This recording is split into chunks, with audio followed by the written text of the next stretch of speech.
আমরা ভাবি পৃথিবীটা চলে তেল বা গ্যাসে, আবার কেউ ভাবেন টাকার জোরে। কিন্তু আজকের এই বিশ্ব টিকে আছে সহজ বাংলায়, যাকে বলে এক মুঠো বালি বা মাটির উপরে, যে মাটি থেকে আল্লাহ তাআলা মানবজাতি সৃষ্টি করেছেন।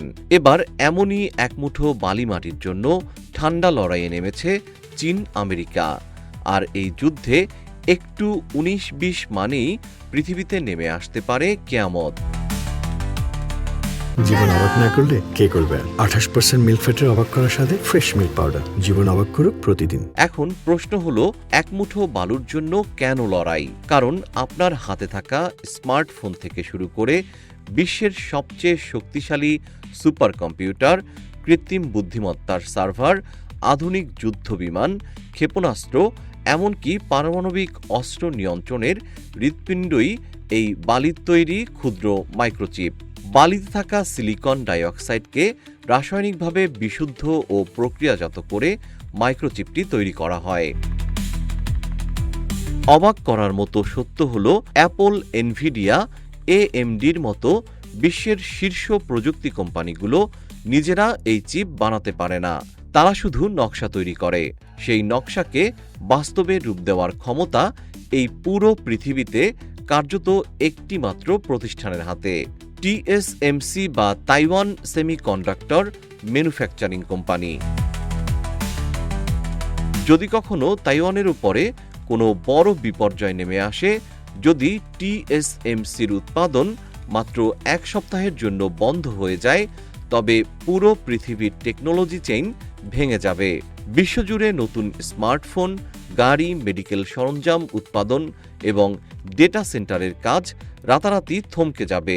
সামরিক থিঙ্ক ট্যাঙ্কারদের হিসাব অনুযায়ী তাইওয়ানের চিপ সাপ্লাই চেইন মাত্র ১ মাস বন্ধ থাকলে আইটি এবং ইলেকট্রনিক্স খাতে $৪ ট্রিলিয়ন অর্থনীতির ক্ষতি হবে, যা পৃথিবীর ইতিহাসে কোনো বিশ্বযুদ্ধেও ১ মাসে হয়নি। এর সঙ্গে সংযুক্ত অন্যান্য খাতের হিসেব করলে ইলন মাস্কের মতো বিলিয়নিয়ার টেক জায়ান্টরা আমির থেকে ফকির হয়ে যেতে পারেন। চীন এবার এই মরণস্থানেই আঘাত করতে চায়। এই সিলিকন শিল্ড গুড়িয়ে দিতে চীন নিজেদের পুরো সামরিক শক্তি দিয়ে বাজি ধরেছে। চীনের president Xi Jinping $৪৭ billion mega project ঘোষণা করেছেন এবং তারা ৭ ন্যানোমিটারের প্রসেসর তৈরি করে পেন্টাগনকে বড় ধাক্কা দিয়েছে। যদিও চীন এখনও তাইওয়ানের চেয়ে অন্তত ১০ বছর পিছিয়ে আছে। এই ১০ বছরের গ্যাপ পূরণ করতে একমাত্র শর্টকাট রাস্তা হল তাইওয়ানকে নিজেদের নিয়ন্ত্রণে নেওয়া। বেইজিং জানে, তারা যদি তাইওয়ানে চীনের পতাকা উড়িয়ে দিতে পারে, তবে এক রাতেই পুরো পৃথিবীর প্রযুক্তির চাবি হাতের মুঠোয় পেয়ে যাবে। তখন আমেরিকা সহ পুরো বিশ্ব চীনের ইশারায় নাচতে বাধ্য হবে। তাহলে কি আমেরিকা সহজেই পৃথিবীর টেক সাম্রাজ্য চীনের হাতে ছেড়ে দেবে? উত্তর হল না। চীন যদি তাইওয়ান দখল করেও ফেলে, তাইওয়ানের চিপ ফ্যাক্টরি কোনোদিন দখল করতে পারবে না। কারণ আমেরিকা অলরেডি তাইওয়ানের চিপ ফ্যাক্টরির ভেতরে সেলফ ডিস্ট্রাকশন বা কোড বসিয়ে রেখেছে। চীনের সৈন্যরা টিএসএমসিতে পা রাখলেই বিস্ফোরণের মাধ্যমে মাটির সঙ্গে মিশিয়ে দেওয়া হবে ফ্যাক্টরি।